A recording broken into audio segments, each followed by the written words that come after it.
Olá, tudo bem? Mais uma vez temos essa oportunidade de conversarmos, meditarmos um pouquinho na palavra. Espero que você tenha passado uma Páscoa abençoada, essa data tão importante que nós comemoramos a ressurreição do nosso Senhor e Salvador Jesus Cristo.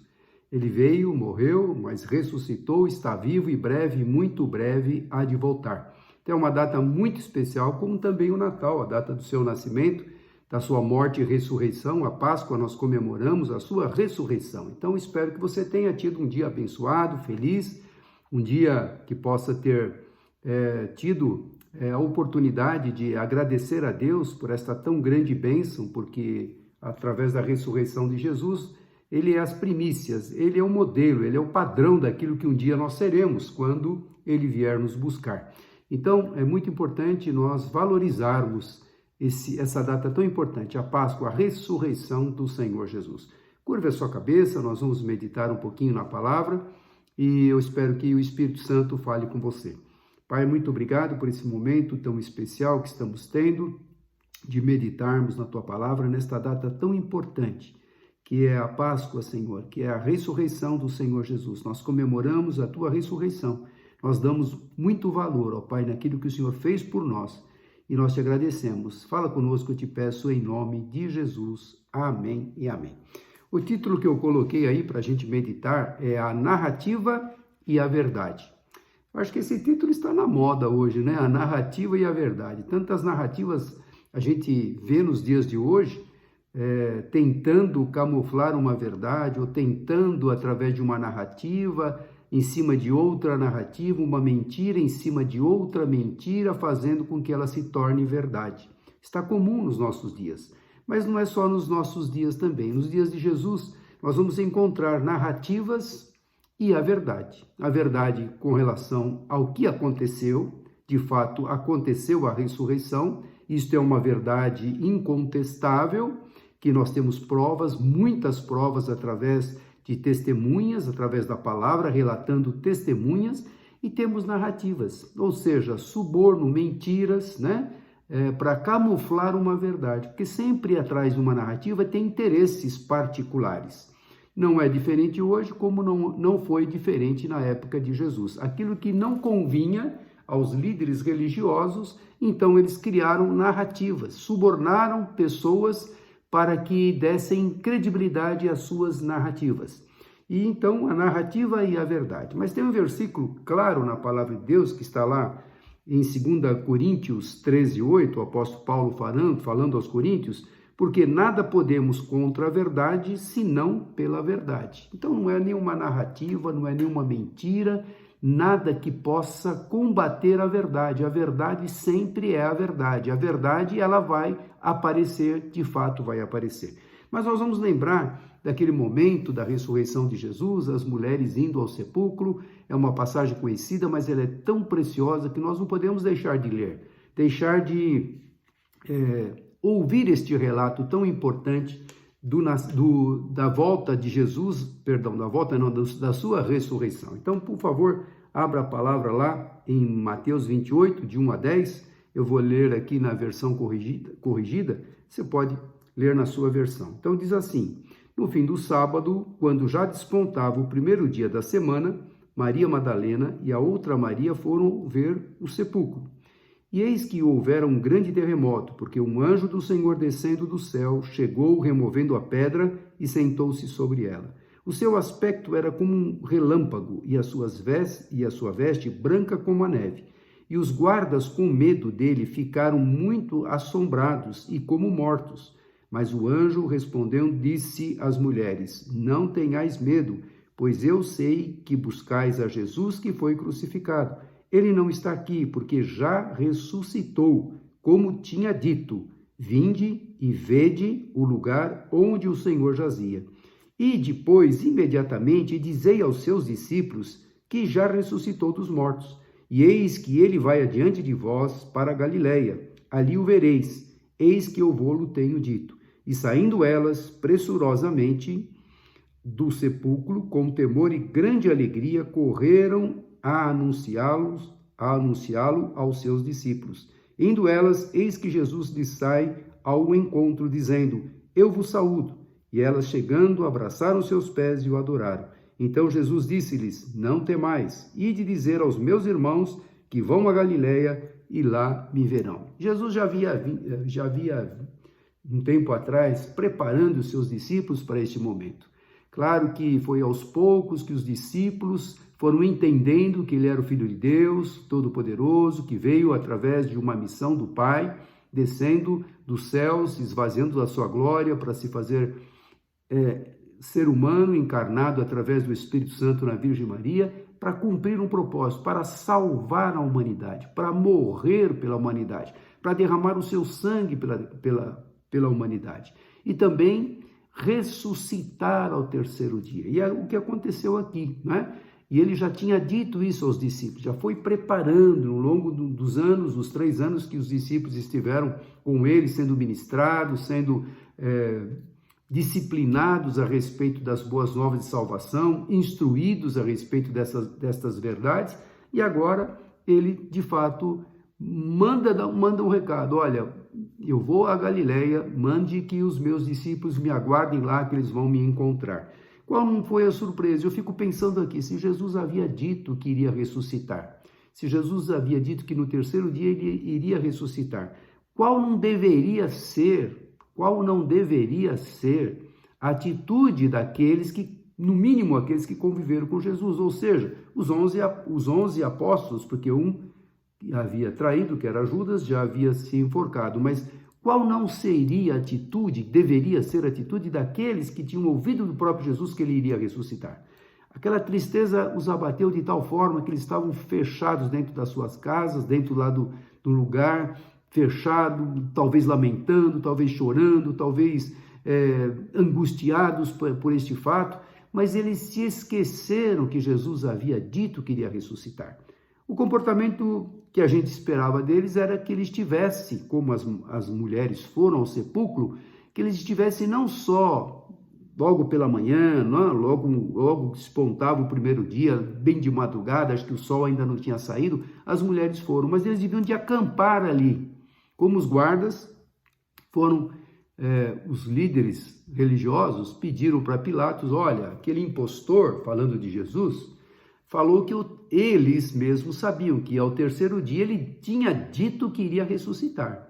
Então, os líderes religiosos, os saduceus, os escribas, os fariseus, sabiam que Jesus tinha dito que iria ressuscitar. Então pediram a Pilatos que ele colocasse uma guarda, Uma guarda, e lacrasse aquela pedra que foi rolada, uma grande pedra. Então tem que lacrar, porque se romper o lacre, aí tem algo errado. Alguém violou uma determinação do império, então não poderia ser violado. Então coloca soldados. E qual seria então a reação dos discípulos? Eles teriam que ficar lá também acampados, não só no despontar do dia, mas logo aquela noite toda ficar ali de prontidão para ver que Jesus iria ressuscitar. Mas não, eles estavam atemorizados, fechados na sua casa, aguardando o quê? Lamentando porque tudo aquilo que aconteceu, nosso mestre partiu, que será de nós? E muitas vezes nós temos esse comportamento. Jesus nos promete coisas preciosas na sua palavra, promete vitórias, promete conquistas, promete bênçãos, e a gente fica lamentando porque está passando por um determinado problema. Mas Jesus garantiu que você não estaria só. Ele garantiu que estaria conosco. Então, por que não crer? Por que não tomar posse? Por que não acreditar naquilo que ele falou? Por que aqueles discípulos não acreditaram, aqueles apóstolos não acreditaram que Jesus tinha dito que iria ressuscitar, e por que não estiveram ali acampados para ver a ressurreição? Mas o título que eu coloquei aqui é a narrativa e a verdade. E aí você vai ver a narrativa aqui, a mentira dos judeus, a mentira dos líderes religiosos, porque foi incontestável, Nada pode contra a verdade a não ser pela verdade. A mentira não prevalece sobre a verdade. O suborno não prevalece sobre a verdade. Não adianta falar, não adianta pagar, não adianta criar uma narrativa para abafar uma verdade, porque a verdade é a verdade, ela sempre vai estar exposta. E nós temos aqui muitos exemplos, muitas testemunhas que viram Jesus ressurreto, um corpo glorificado, um corpo ressurreto, aquele corpo que será o exemplo, que foi o exemplo e será aquilo que nós teremos um dia quando Jesus voltar. Se nós tivermos partido, ressuscitaremos também num corpo glorificado. Se estivermos vivos, seremos transformados num corpo semelhante àquele que Jesus teve quando ressuscitou. Então, olha que coisa aí. Dando sequência, no capítulo 28 de Mateus, do 11 ao 15. Então, você vai ver a narrativa, a mentira, o suborno, né? Vamos criar uma narrativa para abafar a verdade. Não é diferente hoje. A gente vê pessoas rasgando provas, né? Mentindo. Quem sabe a mentira repetidas vezes se torna uma verdade. Nunca a mentira vai ser verdade, porque a mentira é mentira e a verdade é a verdade. Então vamos lá, depois que aquela guarda estava colocada, porque os líderes religiosos, os fariseus, a nata, né, da religião, né, dos judeus, colocaram lá, pediram a Pilatos que colocasse uma guarda ali para que, porventura, os seus discípulos viessem à noite e roubassem o corpo e depois iriam propagar que ele tinha ressuscitado. Então, coloca lá uma guarda. E Pilatos permitiu. Colocaram lá uma guarda, vários soldados, para proteger o túmulo. Olha, vamos proteger o defunto. Então, veja o que aconteceu, e nós sabemos muito bem. E quando iam, versículo 11, e quando iam, eis que alguns da guarda chegaram à cidade e anunciaram aos príncipes dos sacerdotes todas as coisas que haviam acontecido. E congregados eles com os anciões e tomando conselho entre si, deram muito dinheiro aos soldados, ordenando, dizei, vieram à noite os seus discípulos e dormindo nós o furtaram. Que coisa interessante, né? Se eu estou dormindo, como é que eu sei que eles vieram à noite? Então a mentira tem pernas curtas, não tem? A mentira é mentira, narrativa não vai nunca cobrir uma verdade. Então, Jesus ressuscitou, e os guardas viram, porque nós vimos lá, eles ficaram, né, com medo, atemorizados, como mortos, não mortos, mas como mortos, ou espantados de ver aquela cena da ressurreição, aquela pedra sendo do nada afastada do lugar, da boca do túmulo, e Jesus saindo do sepulcro, né? Jesus não precisava, a pedra não foi tirada para Jesus sair, a pedra foi tirada para que os apóstolos mais tarde e as pessoas pudessem entrar para testificar que de fato o túmulo estava vazio. E aí os guardas ficaram atemorizados, eles ficaram como mortos, e eles viram, eles testificaram, eles não tiveram dúvidas que de fato aconteceu isso. E eles contaram isso aos príncipes, aos sacerdotes, toda a nata judaica ali, toda a liderança judaica, tomaram conselhos entre si e pensaram, espera um pouquinho, de fato ele ressuscitou, mas nós não podemos deixar essa notícia se esparramar. Se nós levamos a cruz, se nós que incentivamos aquela população que estava ali perante Pilatos, né, crucifica-o, como é que nós vamos, com que cara nós vamos nos apresentar falando, não, ele de fato era o Messias, ele de fato ressuscitou. Então é mais fácil subornar, é mais fácil criar uma narrativa, uma mentira, para que isto abafe a verdade. Será que uma mentira vai abafar uma verdade? Quando que uma mentira vai abafar uma verdade? Quando um filho mente para um pai, o pai sabe, né? O pai conhece, o pai sabe a forma com que ele falou, pelo rosto, pelo olhar, ele conhece. Como que alguém quer mentir algo que é indesculpável, né? Não tem como cobrir uma verdade dessa, que foi testificada por muitas e muitas pessoas. Então, deram muito dinheiro aos soldados, ordenando, versículo 13, dizei, vieram à noite os seus discípulos e dormindo nós o furtaram. E se isto chegar a ser ouvido pelo governador, nós o persuadiremos e vos poremos em segurança. E eles receberam o dinheiro, fizeram como estavam instruídos, e foi divulgado esse dito entre os judeus até o dia de hoje. Então a mentira começou a se propagar. A mentira, olha, furtaram, roubaram, tal, mas daqui a pouco aparece um, não, eu vi Jesus, o outro, eu também vi Jesus, outro, eu vi Jesus. E nós vamos ver aqui várias menções na palavra de Deus naquela época, naquele exato momento. Aliás, quando Jesus morreu, o céu se escureceu, houve um grande terremoto, os túmulos se abriram e muitos dos santos que haviam morrido foram vistos na cidade. Ou seja, um grande milagre na sua morte testificando que ele era o Filho de Deus, e agora na sua ressurreição. Muitas pessoas vão vê-lo, porque conheciam Jesus. Lembrando que aonde Jesus estava havia multidões. Ninguém pode falar, olha, parece que era Jesus, né? Será que é um sósia dele? Não, era Jesus. Ele estava ali, né, um corpo glorificado, mas também podendo ser palpado, podendo ser visto, porque ele foi visto por muitas testemunhas, e muita gente conhecia, porque muita gente tinha participado dos seus sermões. Talvez muitos tinham sido curados daqueles que vão ver agora Jesus ressurreto. Então, não adianta os soldados falarem uma mentira, uma narrativa que ele foi, né, seus discípulos o roubaram. Eu vi, ele está vivo, de fato, e eu creio, né? A palavra fala, muitas testemunhas foram vistas, mas eu posso imaginar que muitas coisas foram rebatidas com relação à mentira propagada.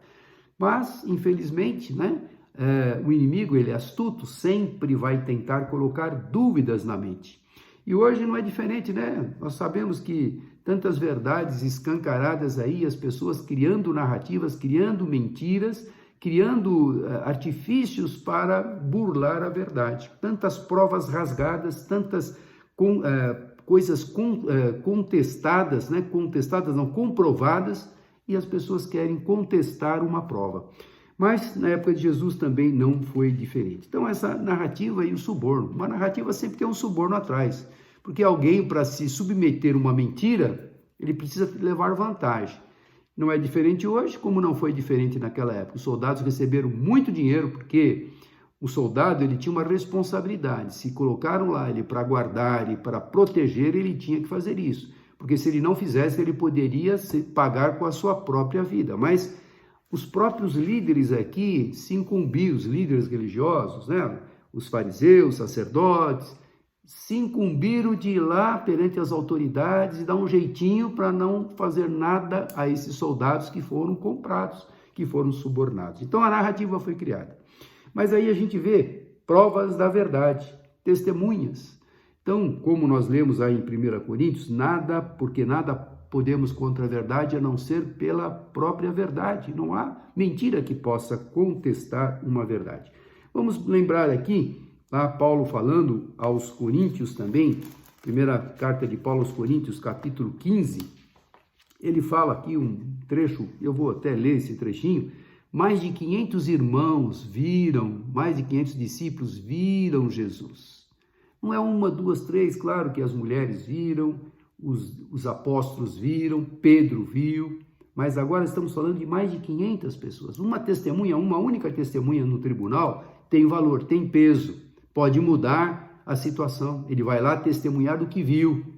Então, uma testemunha tem muito valor. Imagine 500 testemunhas ou mais, porque tivemos os apóstolos, as mulheres, que viram. E é claro que essas testemunhas não iam ficar caladas, elas iam propagar aquilo que tinham visto. Então, Paulo falando aos Coríntios, e ele fala sobre a ressurreição.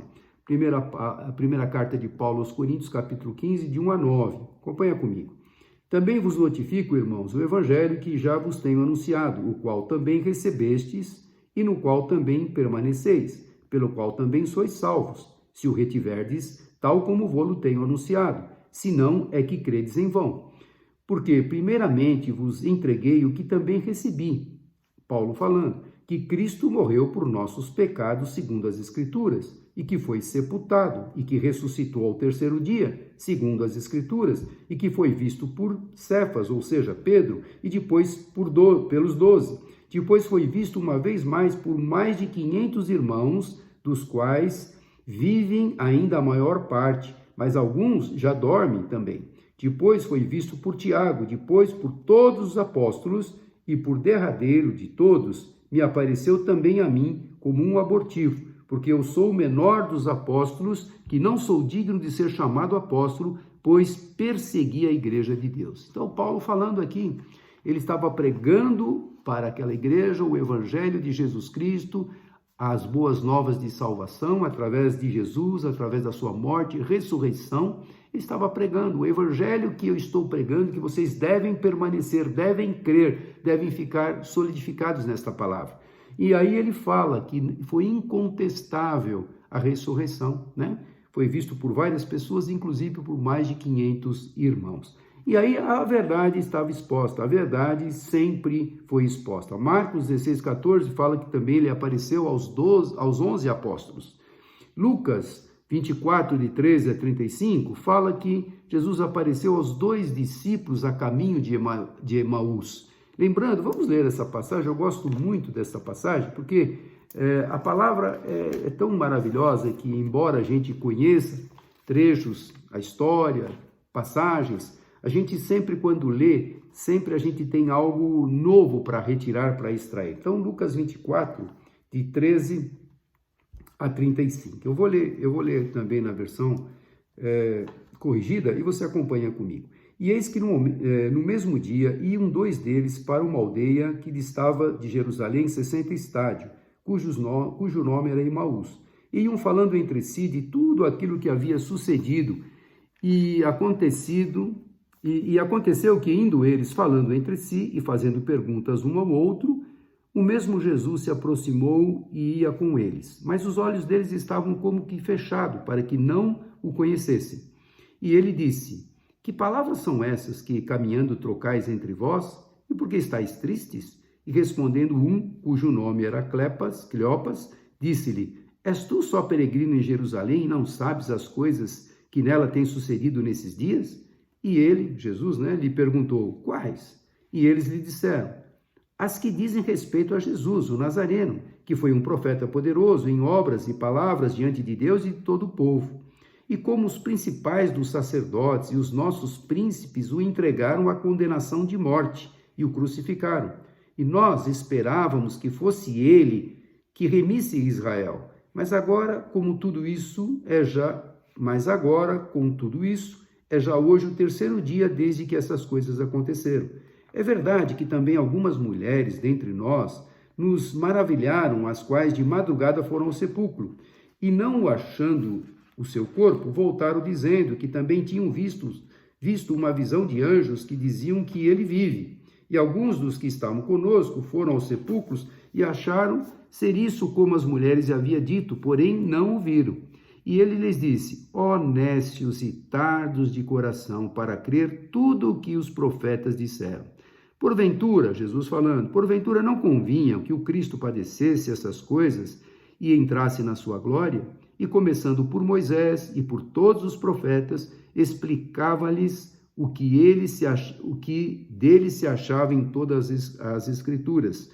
E chegaram à aldeia para onde iam, ele fez com que iam para mais longe. E eles os constrangeram, dizendo: Fica conosco, porque já é tarde e já declinou o dia.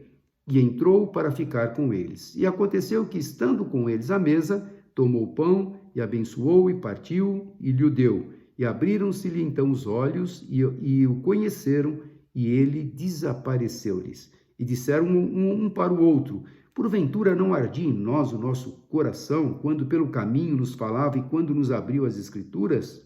E na mesma hora, levantando-se, voltaram para Jerusalém e acharam congregados os 11 e os que estavam com eles, os quais diziam: Ressuscitou verdadeiramente o Senhor, e já apareceu a Simão.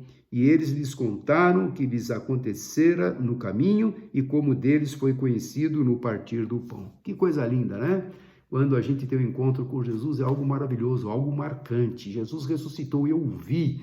Eu estive com ele, eu estive conversando, me ardia o coração quando ele contava a respeito dos profetas, dos salmos, contando tudo a respeito de Jesus, o próprio Jesus falando dele próprio através das Escrituras, através daquilo que ele cumpriu as Escrituras. Então, mais uma vez nós temos contestações aqui, confirmações contra as contestações das narrativas, confirmações, provas autênticas de pessoas que viram, que conversaram, que até comeram com Jesus, que participaram com Jesus, que tocaram nele, como Tomé, que duvidou, toca aqui Tomé, se você não crer que realmente eu estou aqui.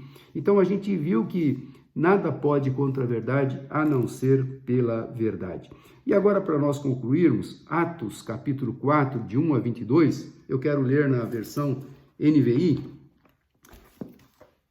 Nós vamos ver aqui também um relato de Pedro e João, quando eles curaram aquele aleijado de nascença, há mais de 40 anos, estava na porta do templo, chamada Formosa, e aquele mendigo que estava lá, todos conheciam, porque era alguém que fazia um ponto ali, ficava ali mendigando, pedindo ajuda, porque ele era um coxo, de mais de 40 anos a Bíblia fala. E depois de Pedro e João olharem para ele e falaram, olha para nós, e ele olhou para eles esperando receber alguma coisa, Pedro e João falaram assim, nós não temos prata nem ouro, mas aquilo que te temos, isso te damos, em nome do Senhor Jesus Cristo Nazareno, levanta-te e anda. E pegou pela mão e ele levantou e ele pulou. É muito comum, né, quando alguém fica aí, sofre um acidente ou fica atrofiado na cama por uns 30 dias ou um pouco mais, quando ele tem que levantar, tem que fazer uma série de fisioterapia, né, para esticar os nervos, para que os ossos se firmem, não é assim? Os músculos. Mas aqui você tem um relato que ele pulou e ele entrou no templo saltando, glorificando a Deus pela cura. 40 anos ele nunca tinha andado, era um coxo, né? Um paralítico de nascença. Nunca tinha tido uma experiência de andar, ele saiu pulando. Somente o milagre da parte de Deus. Alguém pode contestar esse milagre? Ah, não, ele estava fingindo. Não, ele não estava fingindo porque 40 anos ele estava ali. 40 anos desde que ele nasceu, aliás, desde que nasceu, ele nasceu nessa condição, ele não ficou paralítico, ele nasceu paralítico. Então não tinha como contestar. E aqui o testemunho foi, não fomos nós. Quem somos nós? Vocês estão olhando para nós como se nós, pela nossa capacidade, tivéssemos poder para curar. Está aqui o relato no capítulo 3 de Atos, mas eles estão falando que Jesus Cristo, Nazareno, aí Pedro vai fazer um discurso, mais uma vez, para aquelas pessoas entenderem o que eles tinham perdido. Vocês crucificaram esse Jesus, Filho de Deus Altíssimo, que veio, morreu por vocês, ressuscitou ao terceiro dia, mas vocês levaram ele à cruz, vocês não o aceitaram como o seu Senhor e Salvador. E a gente vai ver aqui no relato, para a gente resumir, capítulo 4, de 1 a 22. Eu quero ler isto após a cura, né? A contestação, ainda querendo criar uma narrativa do impossível. Como é que eu vou criar uma narrativa de alguém que está carne e osso ali, provando que ele era coxo, que agora não é mais, né? Então nós vamos ver Pedro e João perante o Sinédrio. Foram levados para o Sinédrio, foram tirar satisfação. Como é que vocês fizeram uma coisa dessa? Com que poder, com que autoridade vocês fizeram isso? E aí Pedro, né, vai falar no seu discurso com que autoridade ele fez aquele grande milagre à vista de todos que conheciam aquele paralítico. Enquanto Pedro, versículo 4, capítulo 4 de Atos dos Apóstolos. Enquanto Pedro e João falavam ao povo, chegaram aos sacerdotes, eles pregaram ao povo falando que vocês crucificaram esse Jesus, e é através deste nome todo-poderoso, Jesus Cristo Nazareno, que este homem foi curado. Então, enquanto eles estavam falando ao povo, o capitão da guarda do templo e os saduceus chegaram. Eles estavam muito perturbados, porque os apóstolos estavam ensinando o povo e proclamando em Jesus a ressurreição dos mortos. Claro, estava explicando em nome de quem nós fizemos isso? Em nome de Jesus, a quem vocês crucificaram e a quem Deus o ressuscitou ao terceiro dia. Então, estavam propagando a ressurreição. Então, veja, além de todas aquelas testemunhas, né? Todas aquelas testemunhas, os apóstolos, as mulheres, os dois a caminho de Emaús, mais de 500 irmãos que viram, que testificaram. Agora Pedro continua falando sobre aquilo que Jesus fez, por que ele veio e para que ele veio, para salvar aquele que se havia perdido e ressuscitou ao terceiro dia. Então, versículo 3, agarraram Pedro e João e, como já estava anoitecendo, os colocaram na prisão até o dia seguinte. Isso porque eles fizeram um milagre, vão colocar na prisão.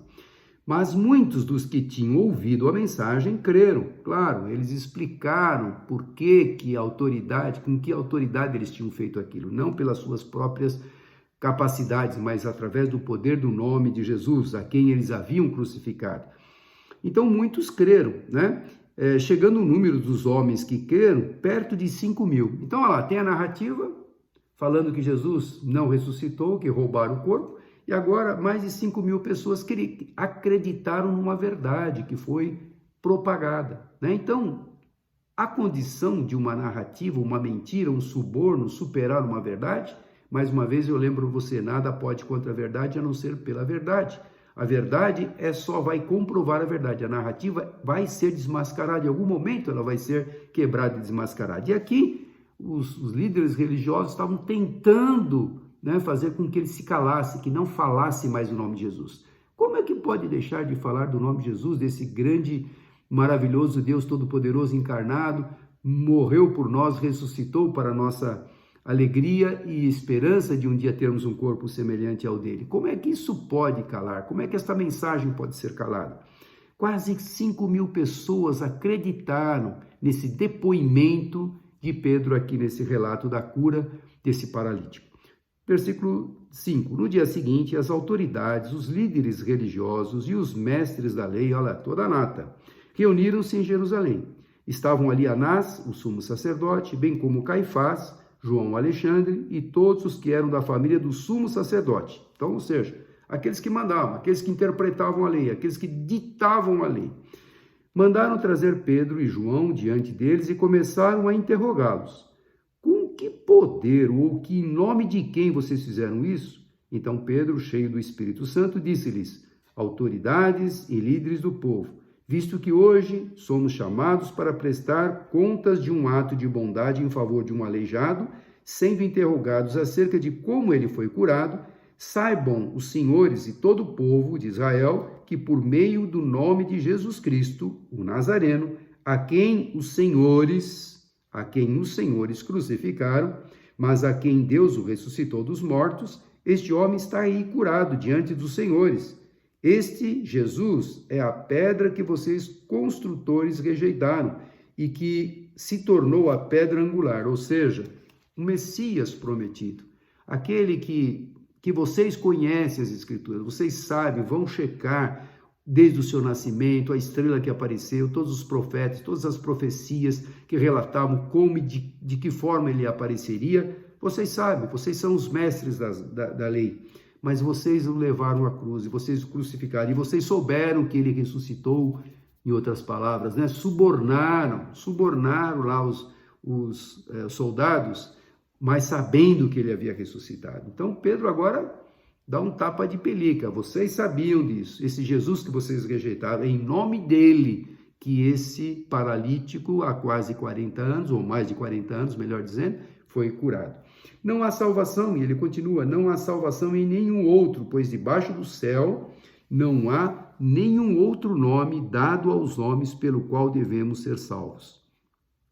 Vendo a coragem de Pedro e de João e percebendo que eram homens comuns e sem instrução, ficaram admirados e reconheceram que eles haviam estado com Jesus e como podiam ver ali com eles o homem que fora curado. Nada podiam dizer contra eles. A prova está aí, ó.